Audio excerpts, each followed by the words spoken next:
நமஸ்காரம். வணக்கம் அனைவருக்கும். நம்ம சேனலுக்கு உங்களை அன்புடன் வரவேற்கிறேன். நாங்கள் அனைவரும் எங்களது தேர்தல் கடமைகளை செய்ய தயாராக இருக்கிறோம். இந்த காணொலி போலிங் ஆபீசர் 1, 2 மற்றும் 3 இன் கடமைகளை விளக்குகிறது. தேர்தல் பணிகளை எளிதாக்குவதற்கு இந்த காணொலி உங்களுக்கு உதவும் என்று நான் நினைக்கிறேன். வீடியோவை தொடங்குவோம். தேர்தல் செயல்முறை சுமூகமாக நடைபெற தேர்தல் குழுவினர் ஒற்றுமையாக இருந்து தத்தமது கடமைகளை திறம்பட ஆற்ற வேண்டும். வாக்குப்பதிவு தொடங்கிய பிறகு தலைமை அலுவலரை தவிர வாக்குப்பதிவு அதிகாரிகள் இந்த செயல்பாட்டில் ஆர்வத்துடனும் கவனத்துடனும் இருக்க வேண்டும். போலிங் ஆபீசர் 1 வாக்காளரை அடையாளம் கண்டு அவரது பெயரையும் வரிசை எண்ணையும் சத்தமாக வாசிக்கிறார். வாக்காளருடன் ஒரு வோட் ஸ்லிப் வழங்கப்படுகிறது. அதன் மூலம் போலிங் ஆபீசர் 1 அந்த வோட் ஸ்லிப் பயன்படுத்தி வாக்காளர் பட்டியலில் வாக்காளரின் வரிசை எண்ணை எளிதாக கண்டறிய முடியும். தேர்தல் ஆணையத்தால் குறிப்பிடப்பட்ட அடையாள அட்டையை பயன்படுத்தி வாக்காளரை அடையாளம் கண்ட பிறகு வாக்குச்சாவடி அதிகாரி 1 வாக்காளரின் வரிசை எண் மற்றும் பெயரை உரக்க வாசிக்கிறார். அதன் பிறகு போலிங் ஆபீசர் 1 குறியிடப்பட்ட வாக்காளர் பட்டியலின் நகலில் வாக்காளரின் விவரங்களை குறுக்காக அடிக்க வேண்டும். மேலும் வாக்காளர் ஒரு பெண்ணாக இருந்தால் வாக்காளரின் வரிசை எண்ணின் மீது சிவப்பு மையால் ஒரு வட்டமிட வேண்டும்.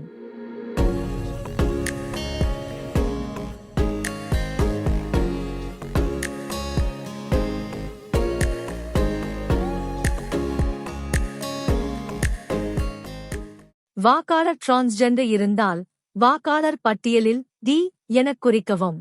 ரிட்டர்னிங் ஆபீசர் ஒவ்வொரு மணி நேரத்திற்கும் அல்லது 2 மணி நேரத்திற்கும் பதிவான வாக்குகளின் எண்ணிக்கையை கேட்பார். எனவே ஆண் வாக்குகளின் எண்ணிக்கை மற்றும் பெண் வாக்குகளின் எண்ணிக்கையை உறுதி செய்வது அவசியம். வாக்காளர் பட்டியலில் பெண் வாக்குகள் சிறப்பாக குறிக்கப்பட்டுள்ளன என்பது நமக்கு தெரியும். எனவே ஒவ்வொரு மணி நேரத்திற்கும் மொத்த வாக்குகளிலிருந்து பெண் வாக்குகளை கழிப்பதன் மூலம் ஆண் வாக்குகள் மற்றும் பெண் வாக்குகளின் எண்ணிக்கையை நாம் எளிதாக பெறலாம்.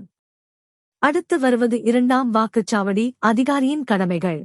போலிங் ஆபீசர் 2 ஃபார்ம் 17A இன் பாதுகாவலர் ஆவார். இது ரெஜிஸ்டர் ஆஃப் வோட்டர்ஸ் என்றும் அழைக்கப்படுகிறது. இன் ரெஜிஸ்டர் ஆஃப் வோட்டர்ஸ் கட்டங்கள் பின்வருமாறு நிரப்பப்படுகின்றன. 2வது கட்டத்தில் வாக்காளர் பட்டியலில் உள்ள வாக்காளரின் வரிசை எண் எழுதப்பட வேண்டும்.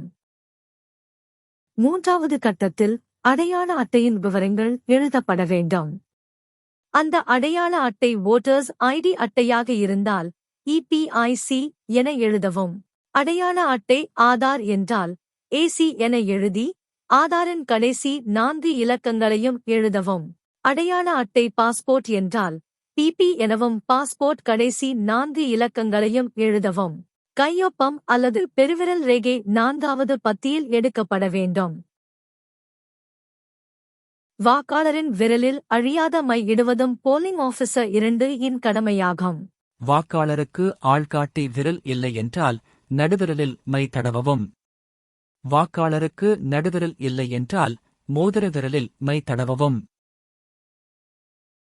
வாக்காளருக்கு வேறு விரல்கள் இல்லை என்றால் மை இடுவதற்கான வரிசை இதுதான்.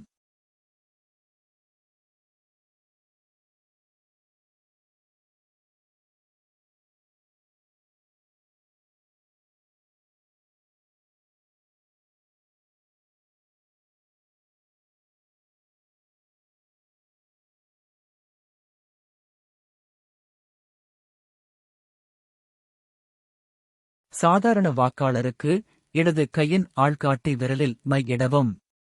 துணை வாக்காளருக்கு வலது கையின் ஆள்காட்டி விரலில் மை இடவும். ப்ராக்ஸி வோட்டருக்கு இடது கையின் நடுவிரலில் மை இடவும்.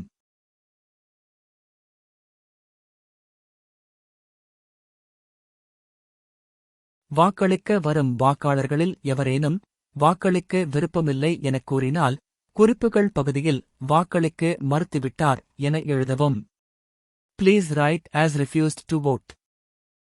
வாக்காளர் தனது அடையாளக் குறியை இட்ட பிறகும் வாக்களிக்க விரும்பவில்லை என்றால் குறிப்புப் பகுதியில் வாக்களிக்க மறுக்கப்பட்டது, வாக்களிக்காமல் வெளியேறினார் என எழுதவும். Please write as refused to vote.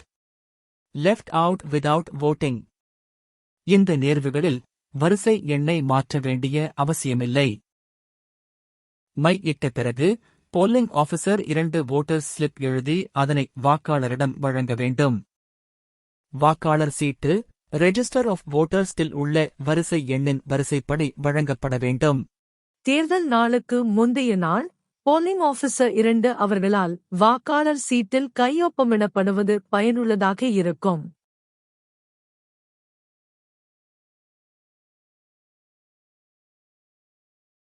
வாக்காளர் தனது வாக்காளர் சீட்டை போலிங் ஆபீசர் 3 இடம் ஒப்படைக்க வேண்டும். வாக்குச்சாவடி அதிகாரி 3 அந்த வாக்காளர் சீட்டுகளை 50 சீட்டுகள் கொண்ட ஒரு கட்டாக தன்னிடமே வைத்துக் கொள்ள வேண்டும். வாக்குப்பதிவு முடிந்ததும் அந்த வாக்காளர் சீட்டுகள் வாக்கு சேகரிப்பு மையத்தில் திரும்ப ஒப்படைக்கப்பட வேண்டும்.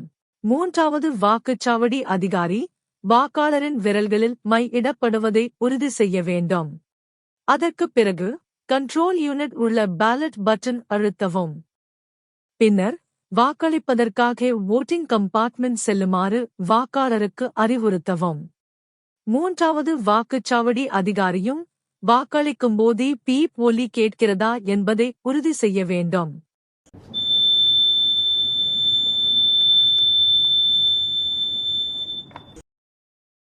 போலிங் ஆபீசர் 2 மை பாட்டில் கீழே விழாமல் இருக்க ஏற்பாடு செய்ய வேண்டும். மண்ணால் நிரப்பப்பட்ட மற்றொரு பெரிய பாத்திரத்தில் இந்த பாட்டிலை வைத்தால் அது பாதுகாப்பாக இருக்கலாம்.